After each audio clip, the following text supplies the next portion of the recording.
আসসালামু আলাইকুম।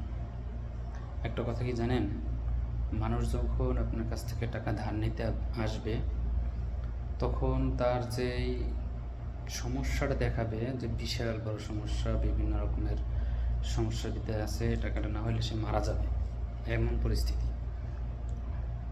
তখন পারলে তা আপনাকে দুলাভাইও ডাকবে।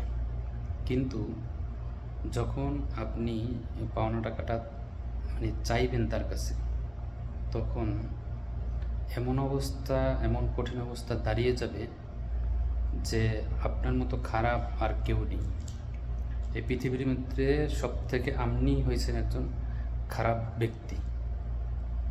এই জন্য কাউকে উপকার করা আর বাঁশ খাওয়া সমান কথা, এটাই হচ্ছে বাস্তবতা।